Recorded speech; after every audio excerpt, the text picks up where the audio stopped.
Hello, I'm here to do a review over the Smith & Wesson 360 PD.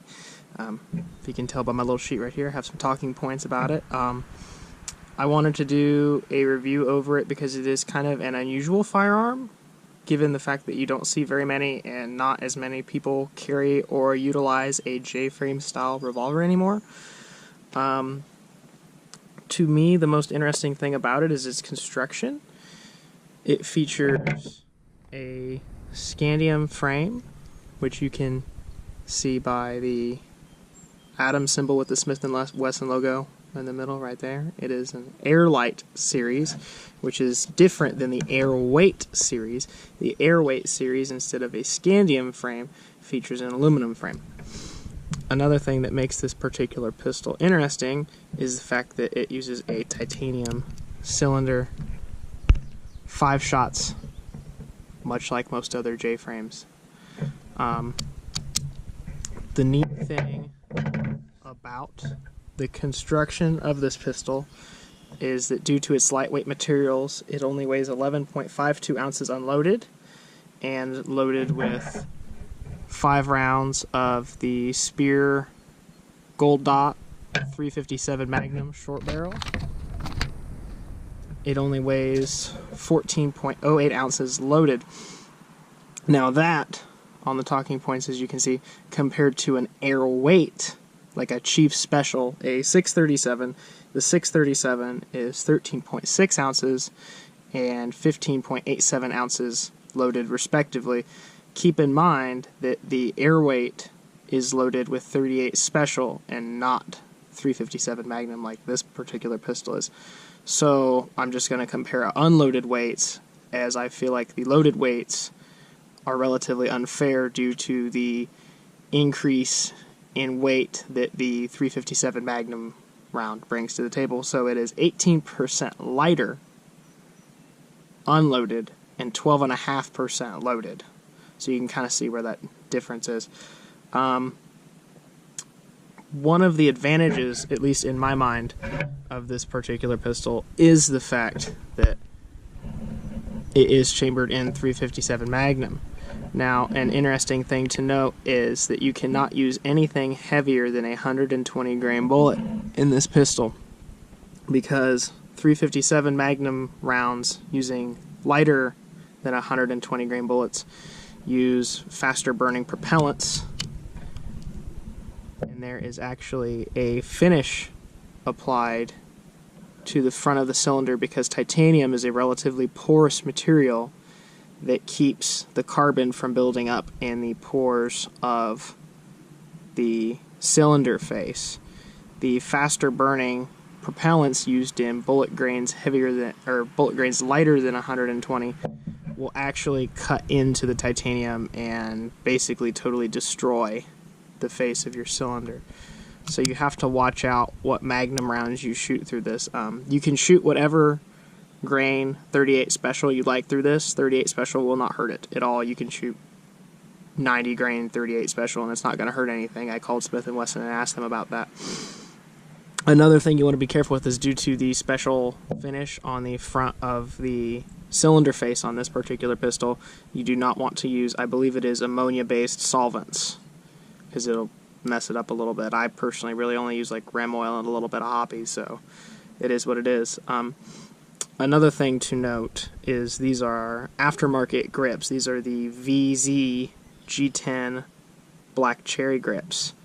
The original grips that were like kind of like a rubber Hogue ripoff that came from Smith & Wesson, they actually broke under Recoil, and I called up VZ and they hooked me up with a pair of these, and I have about 400 rounds through them, and they don't really do a particularly good job absorbing any recoil due to the hard nature of the G10 material, but I think that they conceal easier because it doesn't grab clothing like the old rubber grips do, which is really nice. And then, again, kind of getting into the ballistic side of this, which is where the extra cost of the 360 PD did not bother me compared to, say, a 637, is I stole Lucky Gunner's ammo. Thank you, Lucky Gunner. You guys did a killer job, because I have not yet invested in a chronograph. I'm looking to get a lab radar chronograph, like the Military Arms Channel has, in the next 3 months or so I can do my own ballistic testing, which would be really nice. Now, in their testing, out of a 2-inch barrel, much like this, they used a Kimber K6S, which has the same barrel length as the 360 PD.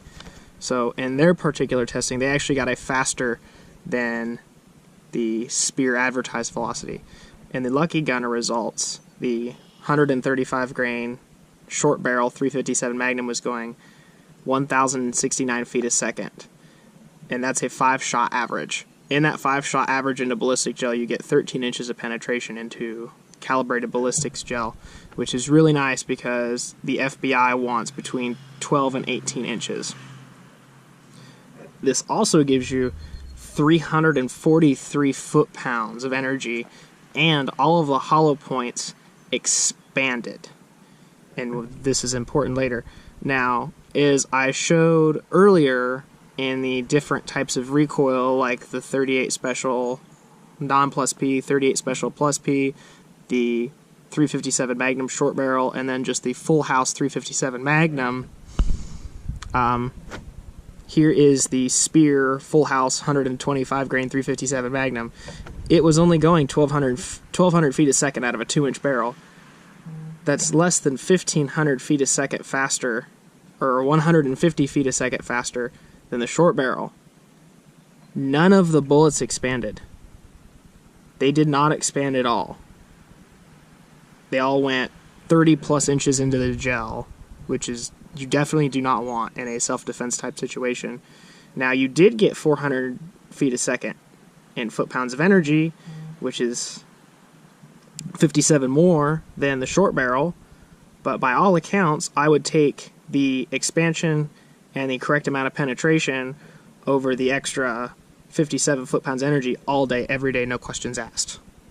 And then, again, as I demonstrated earlier, you get significantly faster follow-up shots with the 38 Special. I believe someone on one of the forums I frequent called the Spear short barrel load minus P Magnum ammo. But, again, I believe that out of a short barrel, the Spear ammo knocks it out of the park. They did a fantastic job, and if you do decide to carry a 360 PD like I did, well, occasionally, this is not my primary carry, this is mostly a what I call a lazy carry gun. It's a great choice. And then in comparison, the Spear 135 grain 38 Special plus B and the Spear 135 grain bullet that they use in the 38 Special plus B is the same bullet they use in the 357 Magnum short barrel. That was only going 821 feet a second. It averaged 13.6 inches of penetration, and only 3 out of the 5 bullets expanded. And in comparison to the a little over half an inch wide expansion that the 357 Magnum got, the 38 Special plus P only expanded 0.44 inches wide. So you get more consistent expansion and about the same amount of penetration with just a slightly increased perceived recoil. Now, the biggest downside to the 360 PD, because I know what you're thinking, or at least I was, there are no downsides. It's a freaking awesome gun. Price is what gets you. The material cost on this pistol is very high. Average on Gunbroker, as of July 2018, for a 360 PD, you can find them for around $800. On the similar Airweight Model 637, you can find them for about $400 to $440. So, if cost is an issue or a concern, the 360 PD might not be a good choice for you. But if you don't care or it doesn't bother you and you just want like a good ankle gun or something to throw in like a pocket, because what I like to do is, I mean, I know it's a crappy holster, but I just use like a Tagua sticky holster Like if it's hot outside like it is today, I'll just throw this in a cargo short pocket and it disappears. You go to walk the dog, go to the corner store to get a Coke, whatever. If I'm carrying it more out and about in a more serious manner, I like to carry it appendix inside the waistband in a stealth gear vent core holster. It's worked really well for me so far. Due to the extreme lightweight of the pistol and the holster, you really don't notice that it's there. This is about the only gun that I can comfortably appendix carry, at least me anyway. I'm only 5'8" and pretty skinny, so yeah. Now, the one thing that I was disappointed in from the factory was my particular 360 PD came with a absolutely horrendous double action trigger pull. The double action trigger pull was over 18 pounds because our Lyman trigger gauge would not register it. So I had to, well, I didn't have to, but I chose to make it easier to shoot and more fun to shoot. I took it to my local gunsmith, Saltzman Gunworks, and had them do a trigger job on me to bring it down to a more manageable pull weight. So in addition to fixing the grips that broke from Smith & Wesson and the trigger job, I'm in the pistol like almost $1,000, and I know that that is a lot of money. It's a lot of money to a lot of people, but I love the gun. I would not trade it for just about anything at this point. So I'll show you guys what the double action pull is now after having it fixed using my handy dandy Lyman trigger gauge.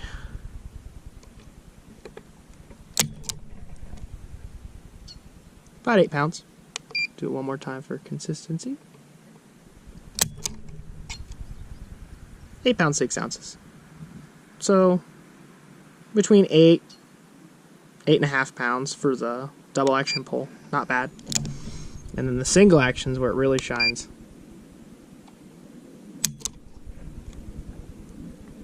£1 pound, 11 ounce.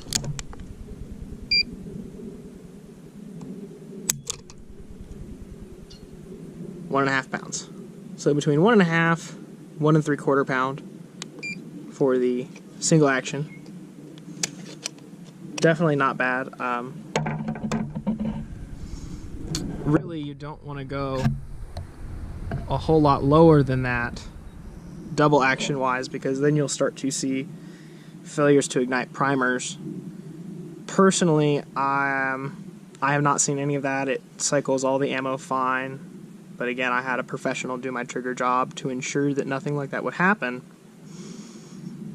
Now, as far as carry J-frames go, the 360 PD is kind of king in my mind. It's really, really difficult to beat this gun weight-wise and what it brings to the table in terms of ballistics and all that jazz. Now, where it gets interesting, at least to me, second page of talking points, ladies and gentlemen, this is going to get good, is comparing it to modern single-stack autoloaders, like, say, SIG P365, which I just so happen to have one.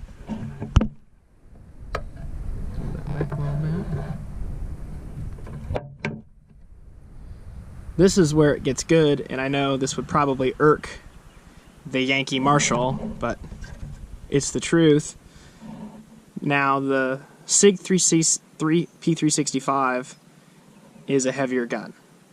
It weighs 17.6 ounces unloaded with no magazine, whereas the Smith & Wesson only weighs 11.52 ounces unloaded. So the SIG weighs 52% more. And then loaded with 11 rounds of 9mm, the SIG weighs 23.2 ounces, which is like the Smith & Wesson in comparison is 64.8% lighter. So if weight is a concern, the 360 wins hands down. But with the SIG, you get double the capacity. And the SIG is thinner.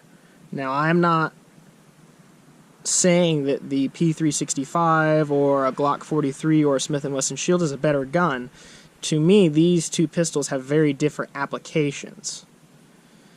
I just kind of want to bring an interesting take on the particular subject of a J-frame versus a modern 9mm semi-automatic micro-compact pistol. What interests me is width. The P365 at the widest point, which is the magazine release and the middle of the grip, where the magazine goes double stack, is only 1 inch. The P365, or the 360 PD, those numbers are very similar, I apologize if I mess them up, is 1.3 inches wide.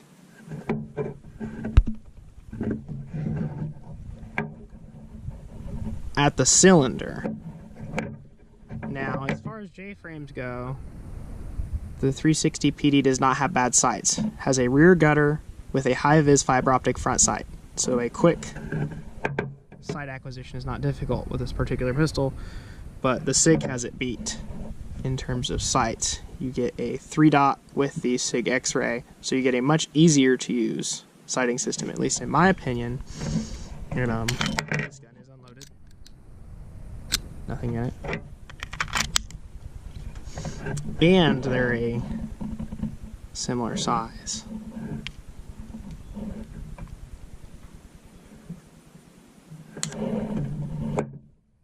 Another advantage that this particular gun has is that due to a striker fire mechanism, you get a nice consistent pull every time.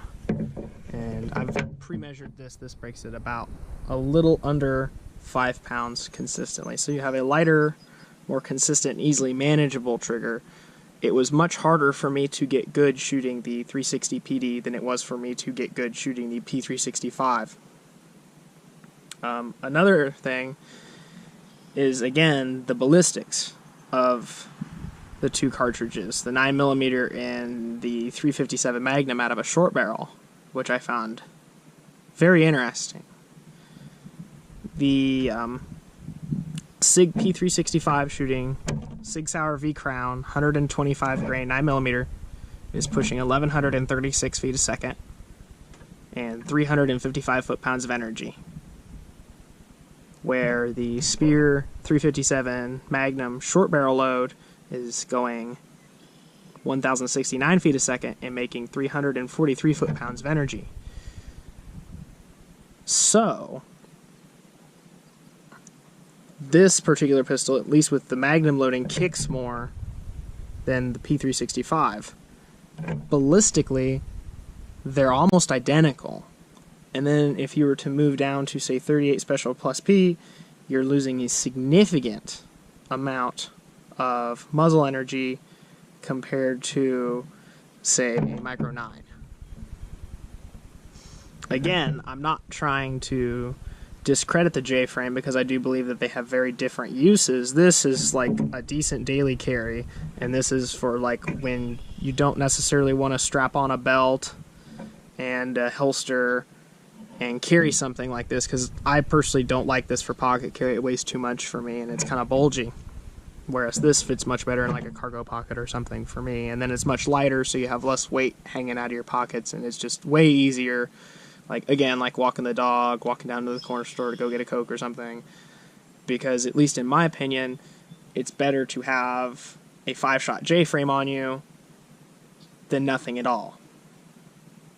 So 2 totally different applications, but I just kind of wanted to bring that up because I know a lot of people tout the 357 Magnum velocity and energy-wise, but out of a 2-inch barrel, you just don't see it. Now, when you start to get into like the 3, 4, 5, and 6-inch barrels, the 357 Magnum destroys 9mm. There's no comparison. It's unarguable. 357 Magnum's better. But out of a 1 7/8 inch barrel, there's really not that big a difference between good 9mm and 357 Magnum that doesn't just kick the crap out of your hand. So I hope a lot of people found this informative and kind of interesting, because like I said, there's not very many videos, or even what I would consider very good videos, on this particular subject, unfortunately. So I just kind of wanted to give my thoughts as someone who's shot this pistol a lot and carried it a lot. I have between at this point after today I have between 950 to 1,000 rounds through the pistol, so I feel like I can talk to how it shoots and how it carries relatively well. I hope y'all have a good day, and forgive my editing if some of it kind of looks a little wonky. This is my first try at like a tabletop video review, and have a nice day.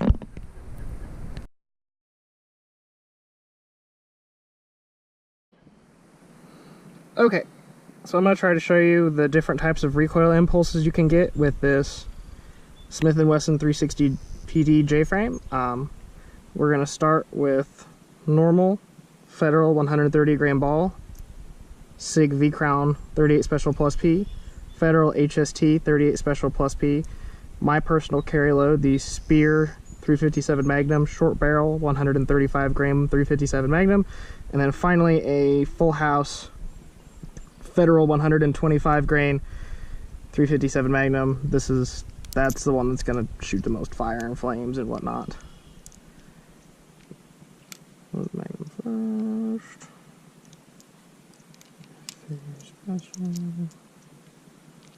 Plus P, HST, and Magnum. Due to the cylinder rotation. And then we're just going to fire this at a man-sized USPSA target. Again, the Smith & Wesson, or the Smith & Wesson 360 PD. First up is the 130 grain Federal 38 Special ball round. Kind of snappy, not bad. Next up is the SIG V-Crown 38 Special Plus P. Definitely more of a push, if you couldn't tell, compared to the standard pressure 38 Special. Next up is the HST, the 38 Special Plus P. I believe it's a 130 grain bullet. About the same recoil impulse as the SIG V-Crown.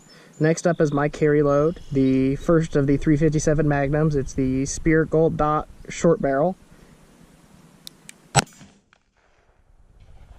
Significantly more recoil, still manageable. Next up is the one that's gonna hurt, the Federal 125 grain 357 Magnum. I'm just gonna put it in single action because I'll be honest, this round gives me Magnum flinch really bad. Fuck! Son of a bitch, you know when that thing goes off. 5 rounds of the Spear Gold Dot 357 Magnum short barrel. This will be kind of a comparison to the 125 grain Federal 357 Magnum that you just saw me set off in the last string to kind of give you an idea of manageable follow-up shots. I'll be totally honest with you, after lighting off that Federal, the fully loaded 357 Magnum, I don't see how you get fast follow-up shots with that. It kicks too bad, for me at least. So we're at about 13 yards, USPSA, man-sized target.